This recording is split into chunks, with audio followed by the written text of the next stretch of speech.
Баршаңызға қайырлы күн. Бүгін сіздермен бірге өте дәмді, жасалу өте оңай кәдіден, яғни кабачкиден оладьи жасаймыз. Бұл жолы кабачкидің соғын шығармай, өз соғы өзінде етіп жасап көрдім. Өте дәмді болып шықты, сочный болып шықты. Сіздерге де осылай дайындап көруге кеңес беремін. Ең алдымен 3 кәдіні жақсылап жуып тазалап аламыз, оны үккіштен өткіземіз, яғни үккішіміз қатты майда болмау керек. Сарымсақты да үккіштен немесе майдалап турауға болады. Аскөк пен ақжелкенді майдалап турап алдым. Қалаған көкшөпті қоссаңыздар болады.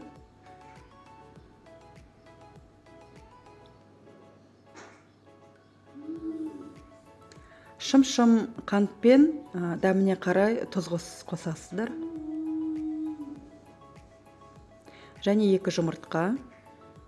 Барлығын жақсылап араластырып, 1 келкі масса болғанша араластырып аламыз.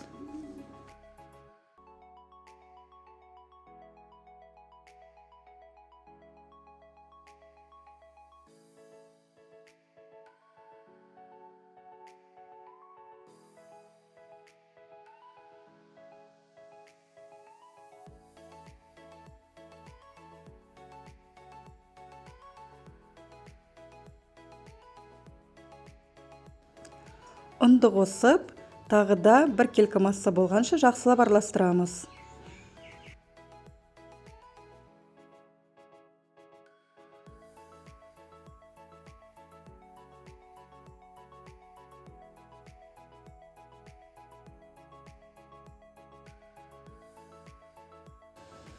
Орташа отта қызып тұрған майда 1 қасықтан салып, оладьимізді пісіріп аламыз. 2 жағын қызартып, дайын болғанша пісіреміз.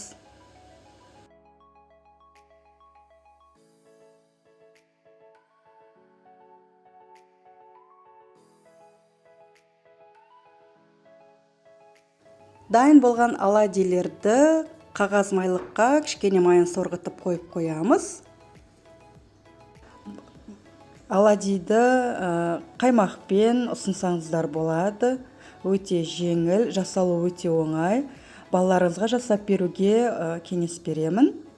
Менің каналыма тіркеліп, лайк қойып, қоңырауды басуды ұмытпаңыздар. Алда көптеген тәтті тағамдармен бөлісетін боламын. Астарыңыз дәмді болсын.